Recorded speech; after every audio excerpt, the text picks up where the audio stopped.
أشهد أن لا إله إلا الله.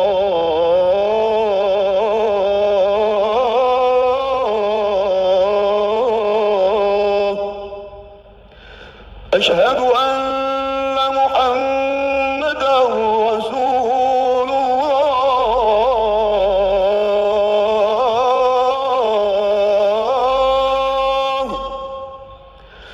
أشهد أن محمدا رسول الله.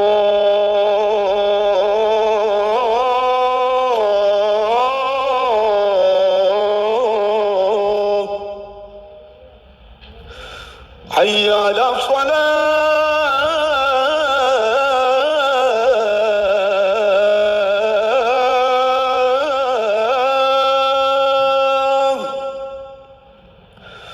حي على الصلاة.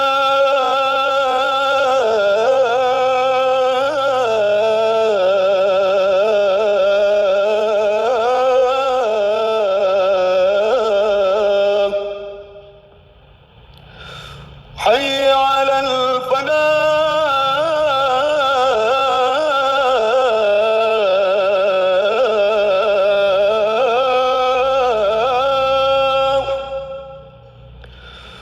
حي على الفلاح.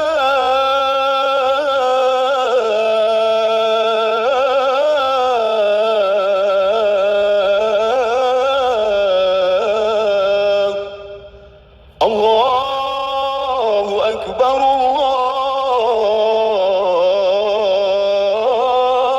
الله أكبر لا إله إلا الله.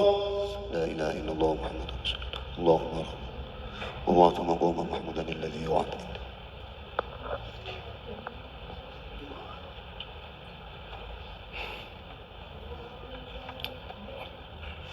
الحمد لله الذي أمرنا أن نصرف معيشتنا لنيل الرضا والسعادة ونقوم بالواجبات في عبادته وتقواه. أشهد أن لا إله إلا الله وحده لا شريك له وأشهد أن سيدنا محمدا عبده ورسوله لا نبي بعده. اللهم صل وسلم وبارك على سيدنا محمد وعلى آله وصحبه المجاهدين الطاهرين ومن والاه. أما بعد فيا عباد الله فيا أيها الحاضرون أوصيني ونفسي وإياكم بتقوى الله فقد فاز المتقون. قال الله تعالى في كتابه الكريم أعوذ بالله من الشيطان الرجيم بسم الله الرحمن الرحيم يا أيها الذين آمنوا اتقوا الله حق تقاته ولا تموتن إلا وأنتم مسلمون. Ma'asyiral muslimin rahimakumullah, jamaah salat Jumat Masjid Agung Demak yang dimuliakan Allah. 2 hari lagi kita sampai pada tanggal 10 November yang di Indonesia dikenal sebagai hari bersejarah, yaitu Hari Pahlawan. Dan insya Allah kita akan mencoba mengambil hikmah dari hari tersebut. Sebuah keniscayaan bagi kita selaku hamba Allah yang telah dianugerahi nikmat yang tidak bisa dihitung banyaknya, untuk senantiasa memanjatkan rasa syukur kepada Allah Subhanahu wa Ta'ala. Syukur yang selalu kita ungkapkan ini insya Allah akan menjadi pemicu untuk ditambahkannya nikmat-nikmat Allah berikutnya. Jangan sampai kita menjadi orang yang kufur nikmat, karena Allah telah menegaskan bahwa azab Allah sangat pedih bagi orang-orang yang tidak mensyukuri nikmatnya. Allah berfirman, wa idz ta'adzana rabbukum la in syakartum la azidannakum wa la in kafartum inna adzabi lasyadid. Dan ingatlah juga tatkala Tuhanmu memaklumkan, sesungguhnya jika kamu bersyukur pasti kami akan menambah nikmatku kepadamu, dan jika kamu mengingkari nikmatku maka sesungguhnya azabku sangat pedih. Al-Quran Surat Ibrahim ayat 7. Ma'asyiral muslimin rahimakumullah, di antara banyaknya nikmat Allah yang telah dianugerahkan kepada kita adalah nikmat bisa menghirup udara kebebasan dan kemerdekaan.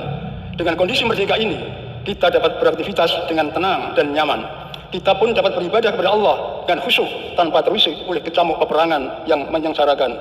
Kita tidak bisa membayangkan bagaimana saudara-saudara kita yang hidup dan berada di wilayah konflik peperangan seperti di Palestina, di berbagai penjuru dunia saat ini.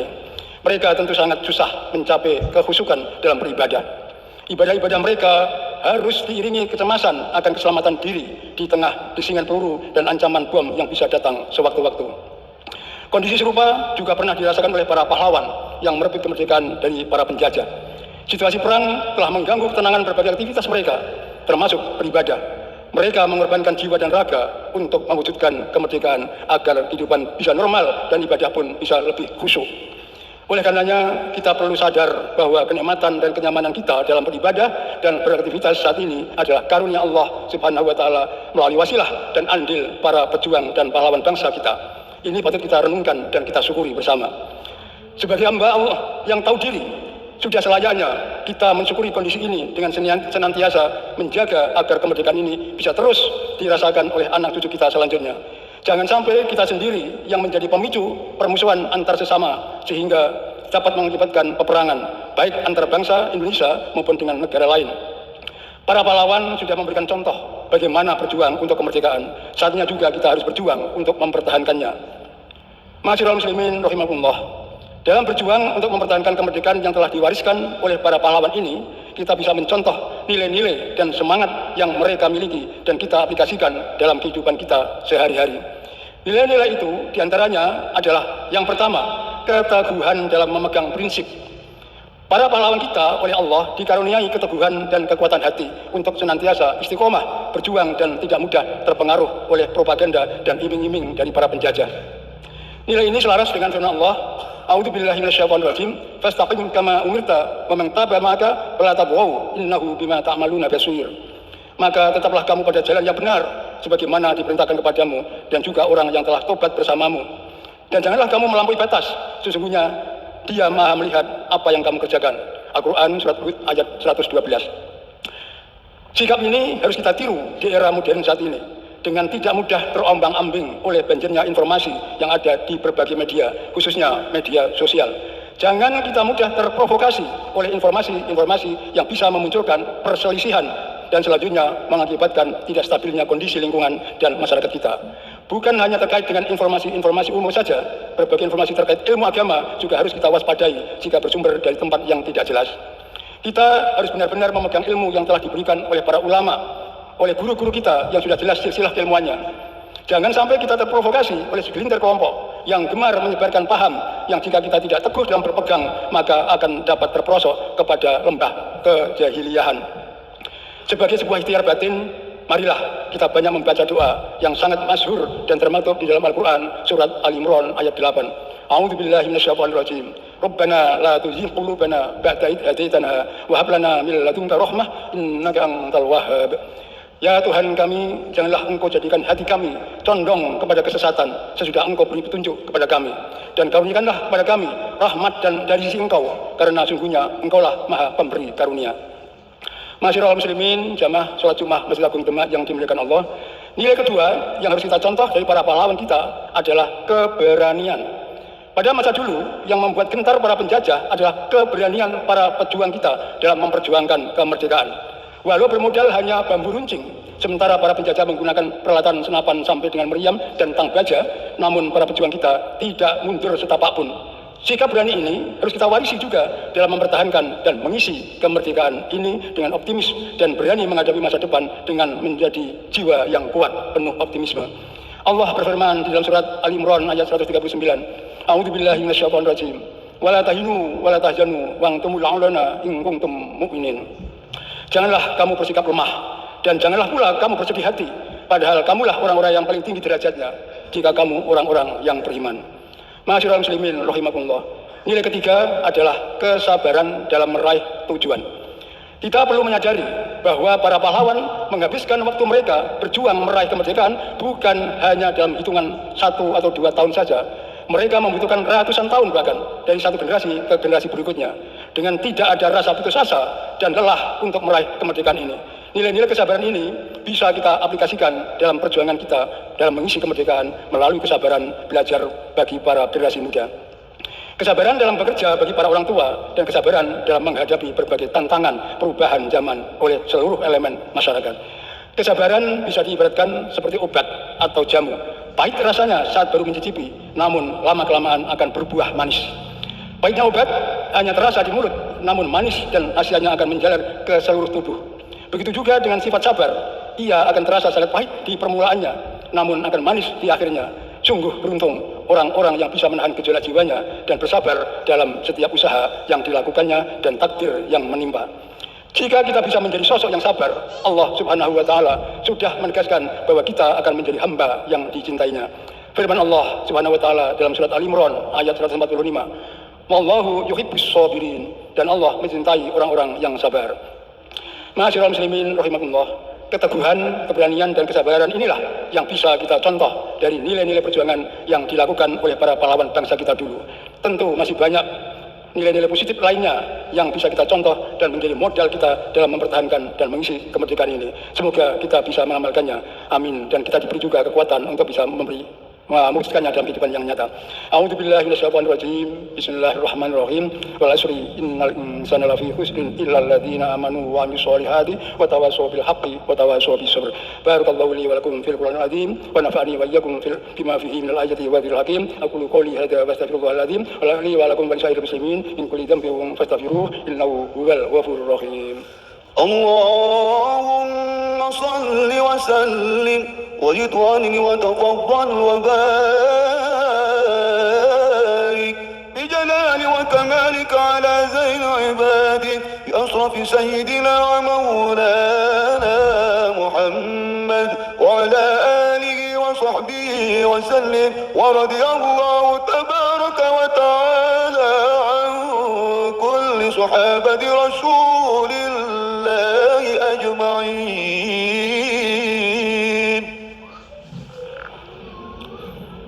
الحمد لله وكفى وأصلي وأسلم على سيدنا محمد المصطفى وعلى آله وصحبه آل الوفا. أشهد أن لا إله إلا الله وحده لا شريك له وأشهد أن سيدنا محمدا عبده ورسوله.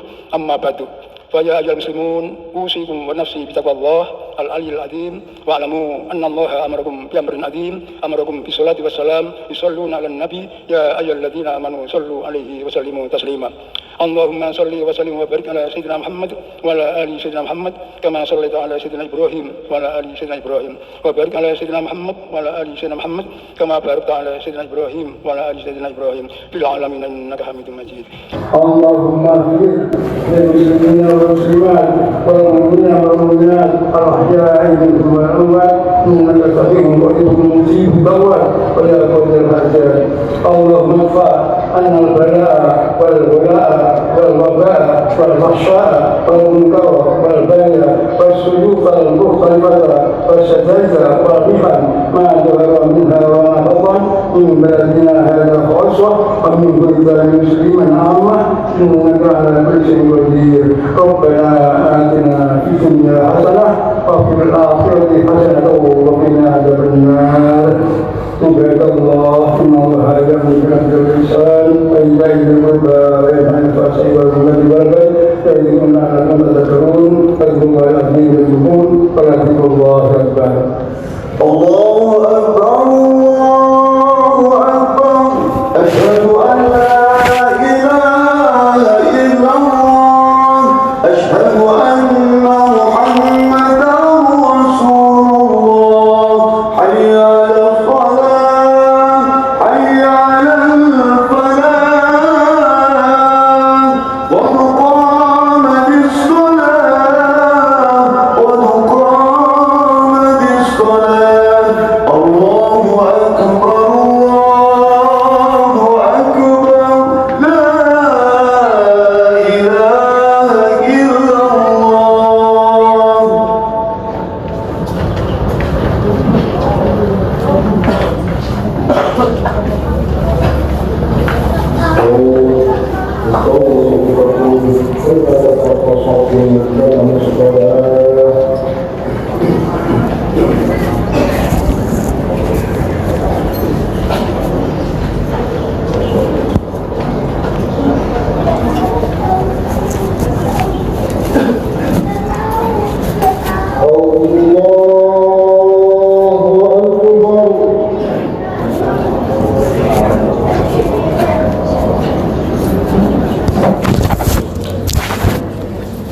الرحمن الرحيم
الرحيم صراط الذين أنعمت عليهم غير المغضوب عليهم ولا الضالين بسم الله الرحمن الرحيم الحمد لله رب العالمين الرحمن الرحيم مالك يوم الدين إياك نعبد وإياك نستعين